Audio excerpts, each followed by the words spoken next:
Hola, bienvenidos a una nueva inmersión profunda. Hoy tenemos sobre la mesa un tema verdaderamente fascinante y bastante complejo. Muy complejo, la verdad. Sí, y quiero arrancar con una pregunta que me voló la cabeza al revisar nuestras fuentes. ¿Por qué la gente realmente se une a grupos extremistas? Es la gran pregunta, ¿no? Exacto, porque si pensamos en las noticias, siempre imaginamos un adoctrinamiento político profundo. Pero, ¿qué pasaría si los estudios dijeran que en muchos casos tiene más que ver con hacer amigos que con la política? Es un cambio de paradigma brutal. Los estudios psicológicos que estamos analizando hoy introducen un concepto fascinante. Sugieren que muchas de estas organizaciones operan no como maximizadores de utilidad política, sino como maximizadores de solidaridad social. O sea, buscan comunidad. Son marginados. El grupo extremista les ofrece una familia sustituta, un sentido de pertenencia. La ideología termina siendo muchas veces la excusa secundaria para justificar esa nueva hermandad. Ese detalle psicológico lo cambia todo. Porque si el extremismo se alimenta de la soledad, entonces no podemos simplemente intentar resolver esto únicamente con tácticas militares o de fuerza bruta. Totalmente de acuerdo. Y ahí es exactamente donde entra nuestra investigación de hoy. Vamos a sumergirnos en cómo el mundo entero se está organizando estratégicamente para combatir esto desde la comunidad, la educación y la agilidad institucional. Para ello tenemos un bloque masivo de fuentes, principalmente documentos del Foro Global contra el Terrorismo o GCTF. Documentos muy reveladores, por ciento. Así es. Y quiero hacer una pausa importante aquí. Una regla estricta para nuestra inmersión. Claro, es necesario aclararlo. Sabemos que quienes nos escuchan saben que este tema toca fibras muy sensibles y despierta debates políticos intensos, ya sea desde posturas de izquierda o de derecha. Nuestra misión hoy no es tomar partido.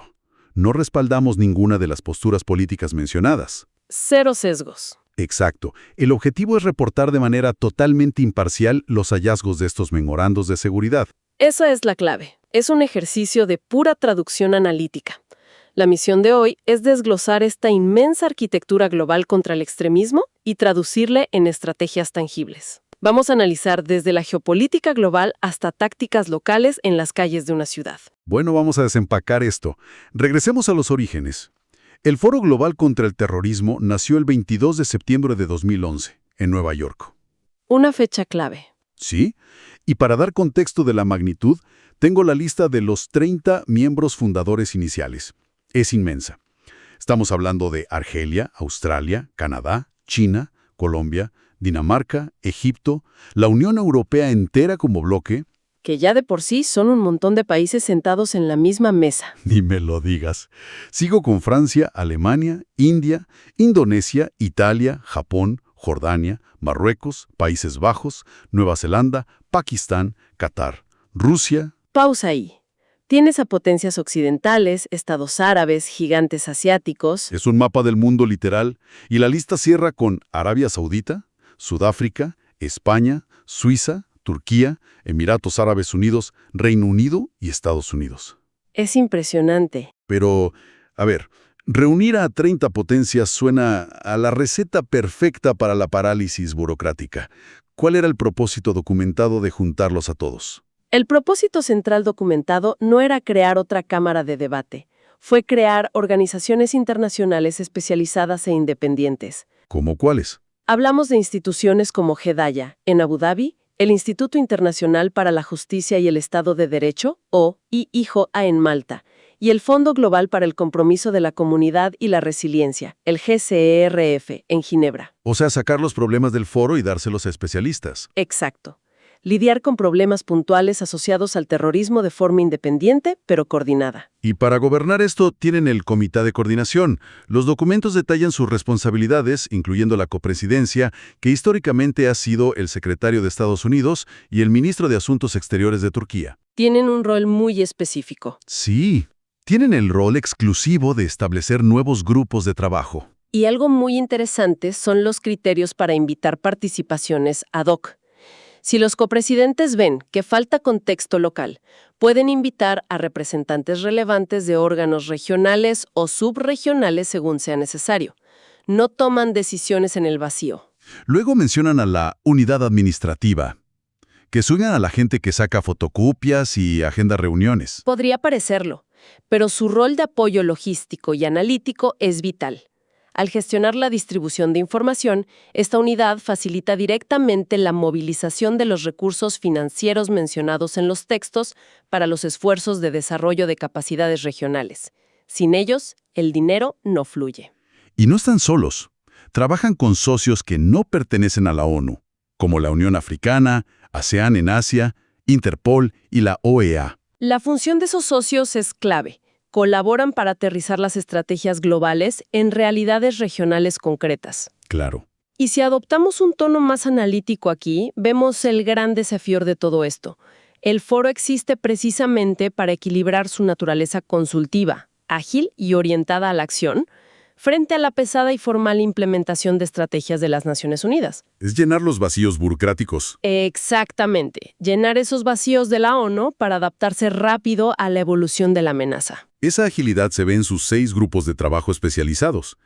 Tenemos justicia criminal y Estado de Derecho, contrarrestación del extremismo violento, que le dicen CBE, detención y reintegración, terroristas de origen extranjero, o FTF por sus siglas en inglés, y los 2 grupos de construcción de capacidades regionales para el Sahel y el Cuerno de África. Y esos grupos regionales operan con objetivos muy rigurosos. ¿Cuáles son exactamente? Los documentos detallan 3 objetivos primordiales. 1. Identificar desafíos y carencias de la región.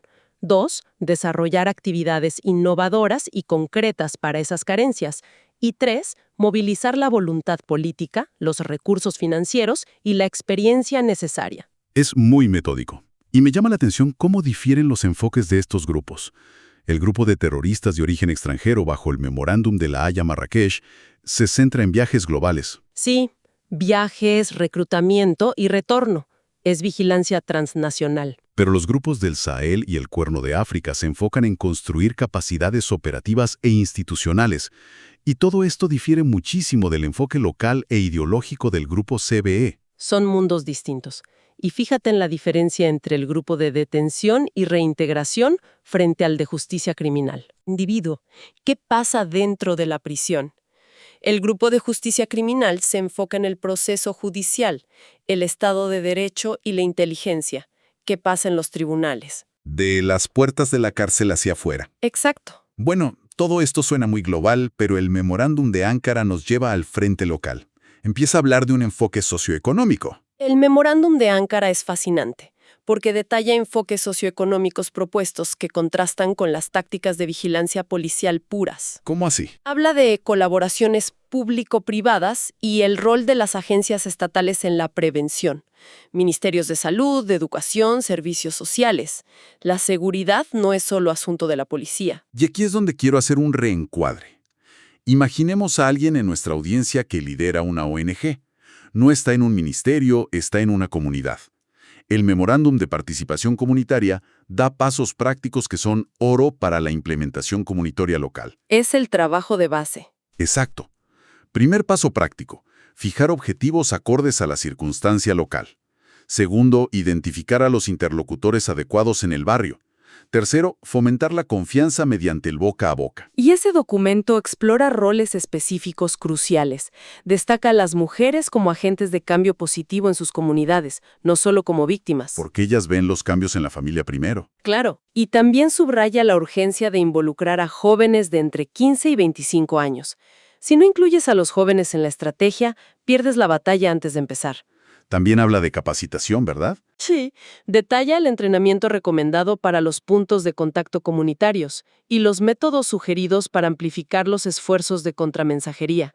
No es solo dar folletos, es saber cómo hablar. Y medirlo, porque resume los criterios sugeridos para evaluar el éxito de estos métodos. No podemos superar a ciegas. Lo cual marca un contraste estratégico muy claro.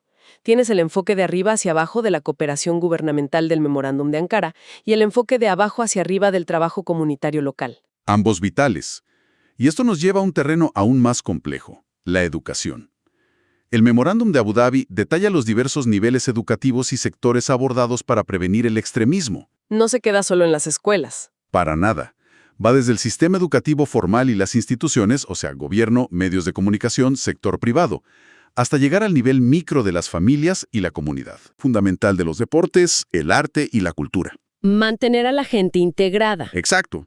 Pero, lamentablemente, la prevención a veces falla. Y ahí entra el Memorándum de Roma, que resume los objetivos centrales sobre la rehabilitación. Específicamente la rehabilitación de delincuentes extremistas violentos. Se enfoca en las mejores prácticas dentro del contexto carcelario y el papel vital de los interventores como psicólogos o líderes religiosos. Y no nos podemos olvidar de quienes sufren esto de primera mano. El Memorándum de Madrid explica las buenas prácticas específicas para la asistencia inmediata a las víctimas de terrorismo Asistencia médica, psicológica. y su rol durante los procesos criminales, que es donde se pone muy espinoso. Muy espinoso, porque ahí entramos en los desafíos prácticos implícitos en la implementación de este apoyo, que se referencia también en el Memorándum de Rabat. ¿Cuáles son esos desafíos en la justicia penal? Imagina el riesgo de transformar inteligencia clandestina en evidencia pública en un tribunal, y la necesidad imperativa de proteger a los testigos. Es un balance legal y humano muy delicado. Y al juntar todo esto, surgen tensiones inherentes, prioridades en conflicto. Es inevitable. Tienes por un lado el marco de la policía comunitaria, que requiere confianza abierta, redes informales y desestigmatización. Luz y transparencia. Exacto. Y por el otro lado, tienes el modelo de rehabilitación de delincuentes y recolección de inteligencia, que ocurre en un entorno cerrado, coercivo y de alta seguridad. Equilibrar eso es un dolor de cabeza enorme para los gobiernos. Aquí es donde se pone realmente interesante y quiero aterrizar todo esto de una vez por todas. Traduzcamos de lo global a lo local. Reformateamos estas conclusiones como puntos de acción, no para legisladores nacionales, sino consejos directos y procesables para jefes de policía municipal. Me parece el ejercicio perfecto. ¿Cómo se traduce esta estructura ágil y orientada a la acción del GCTF en una guía útil para la planificación municipal local, más allá de poner más patrullas? Si analizamos los memorandos, la directriz para un jefe de policía local es clara. Tiene que integrar prácticas que van más allá de la seguridad dura.